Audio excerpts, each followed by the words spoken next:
Good morning. The business model for Western biotech and pharmaceutical companies is to let Chinese labs and researchers do the most innovative research and drug development.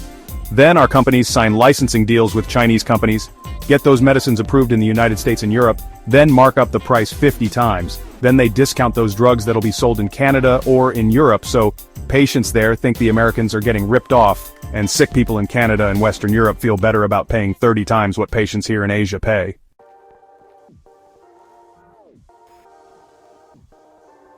The only value add that our pharmaceutical companies offer is in the packaging and in their know-how to work the bureaucracies at the FDA or in Europe to get the made-in-China drugs approved there. Then the drugs go into a box with their brand name on it. It's really as simple as that, and that model is worth hundreds of billions of dollars a year. That system will work until Chinese companies can offer their treatments to patients directly. China is opening up its system as we speak here in mainland China and later on Hainan Island, and it's happening now.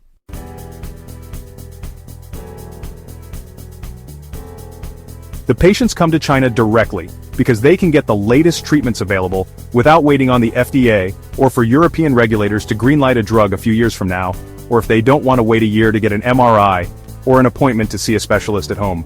The rich patients are already coming here. Wealthy patients in China have been using these Chinese medical centers for years, but soon enough they'll be joined by middle-class patients, who will be coming for the same reasons rich people do now. They'll also be saving money. It's cheaper to fly to China and stay in a luxury hotel, get treatment, then fly home, than it is to pay our doctors and drug companies at a local hospital, and it's faster too. That is to say that as China fully opens up their hospitals, then later on Hainan to patients from around the world, the Western business model for healthcare delivery will fall apart.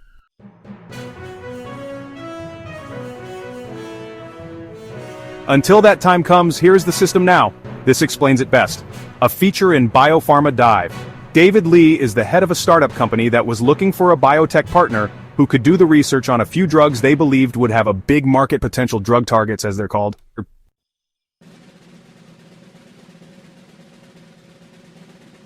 And he learned that Chinese biotechs were already working on them. He went to Shanghai and Suzhou. Those cities are really close, about an hour apart by car, and there are many biotech companies there, hundreds of them. It's ruthlessly competitive. They're trying just to stay alive, creating more value than the companies down the street. He figured out in a few minutes the same thing that our biggest drug companies have, that it's easier and faster and cheaper for them just to hire the Chinese to do all the work, and then sign licensing deals.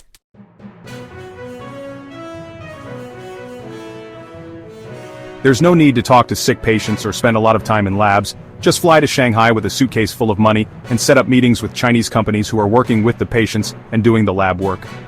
JP Morgan, the big investment bank, hosted a big healthcare conference. Make of that what you will, and everyone there agreed that this is how the industry works now, and it's growing fast. This CEO said that our Western labs are losing their edge, and it's Chinese innovation which is driving the industry forward.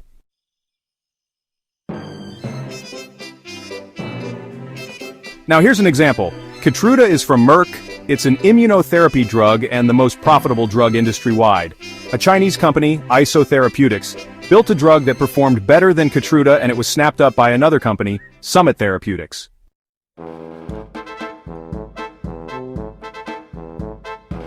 Here are the prices for Kitruda. Each dose costs either $11,795 or $23,590. That's for one dose, depending on whether the patient goes once every 3 weeks or once every 6 weeks. That treatment continues until things get worse or things get much worse, or for 2 years is what I think this means. So I hope you have an expensive house you can sell if you're on Kitruda, but this new Chinese drug works better than Kitruda, so now Summit is going to be setting the prices on it, probably even higher than Merck does for the Kitruda, and investment analysts have a strong buy on Summit shares, based on what's possible now with this Chinese drug. Annual sales in the double-digit billions, and the company could make a strong takeover target from other companies like Merck, ironically, so that's the system.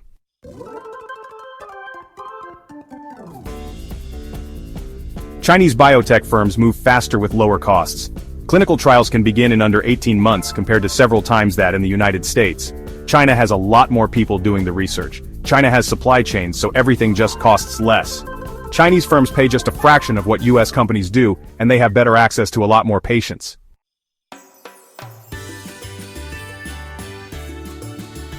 Chinese companies are also very strong at Me Too Better, that is taking existing drugs that are already on the market like Kitruda and building more effective ones.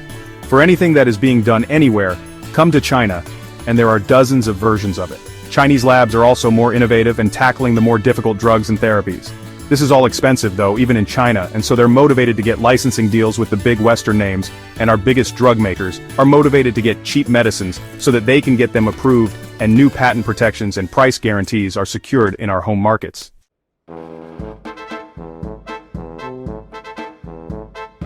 Venture capital is moving in. 9 figures is 100 million up to $1 billion, and these companies are raising money to buy cheap drugs developed here in China and do the same thing Summit just did. These red lines going straight up is how much our companies are paying up front to license Chinese-made drugs, basically from $0 to over $2.5 billion in a single year, with a lot more coming.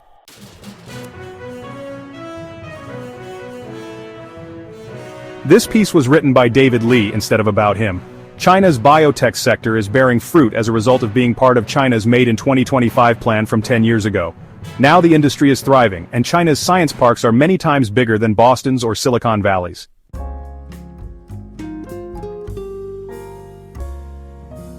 There is a massive shift in global biotech underway, and China sets a new standard of research and development. Capital will flow to China because this is where the highest productivity is.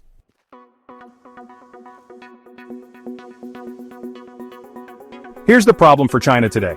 China biotech is fast, but they are limited in their understanding of the commercial value of their drugs in the Western markets. Without access to the key opinion leaders and the treatment gap, the Chinese struggle with how to pick targets and produce molecule profiles.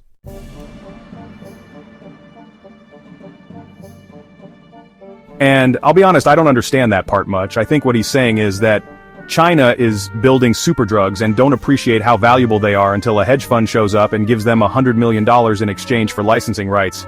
And as a normal person, it doesn't sound like they're doing a lot of work to earn these tens of billions of dollars a year. What's more, I also don't know why they're writing this down, publishing it in the public domain so normal people can read it and learn how we're all being screwed over.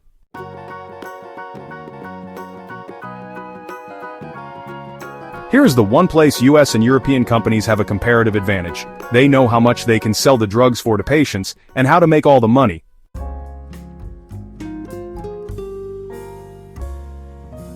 Here are 3 ways that all works. Number 1, license drugs or assets as they call them. Then buy the licensing rights for the drug after the Chinese clinics have done all the hard work of de-risking the assets.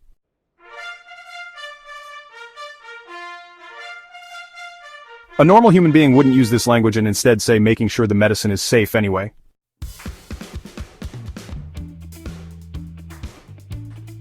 Strategy number 2, venture capitalists can partner up with Chinese companies doing early stage work which can be sold off to one of the giants after the treatment is proven.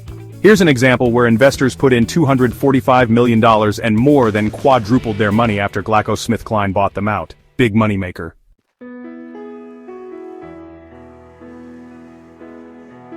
Number 3, set up an umbrella of several Chinese companies that will do the research and patient testing here in China, and the umbrella company Nuco will own all the IP rights for all that research outside China.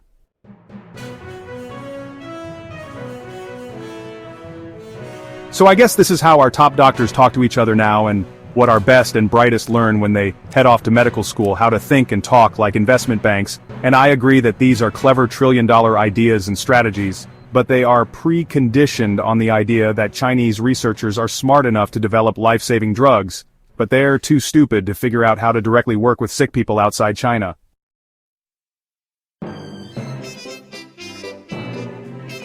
Because when they do figure out that part, all these venture capitalists go away along with all their giant profit margins, and that day is inevitable because Wall Street and venture capital, these are the only constituencies that benefits from the system that we have.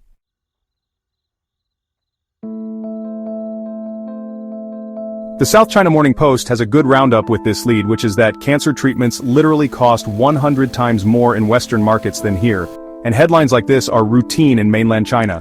It's just hard to find them translated into English.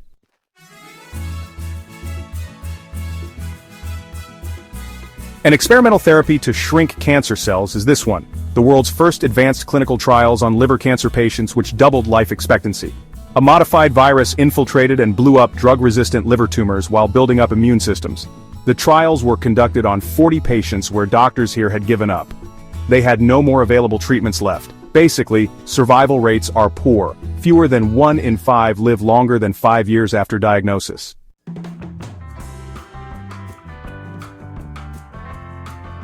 The problem is that once the tumors become resistant to the treatments, it's just a matter of time. Here are the results. The patients in this study were able to return to immunotherapy treatment and survival rates shot up. 4 patients saw their tumor shrink immediately. Overall survival times nearly doubled from 9 months to 17, and the docs think that this same therapy will work on other advanced cancers.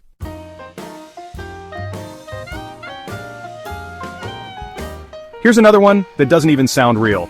Chinese researchers disguised cancer cells as foreign pig tissue, causing patients' immune systems to go crazy to get rid of them. Staggering success, they call it here.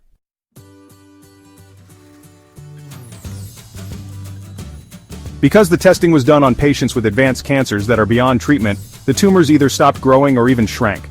20 patients in this study, all with untreatable tumors, after 8 to 12 weeks of treatment, tumors stopped growing in 18 of them. One with stage 4 cervical cancer was cured, with 6 more going into remission.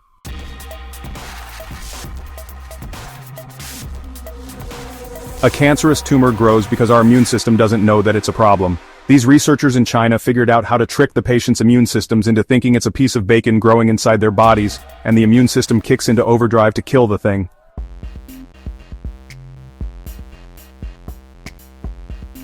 So if you have cancer and you read about these things China is doing, what are you hoping for? That some investors from JP Morgan's healthcare conference find one of the companies that are doing this research, pay $1 billion for it, and get it approved so you can pay them $1 million in your local hospital assuming you live that long?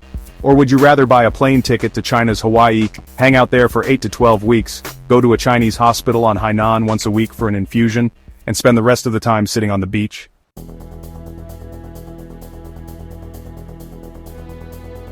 Everyone on Wall Street and all of the 6-figure doctors that hand out drugs in the US and in the European hospital systems, they need all of us to wait on them, then to sell everything we've got so we can give them our money.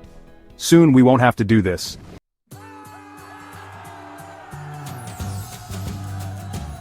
Thank you everyone for watching. If you like this video, please remember to like and subscribe to our channel. See you next time.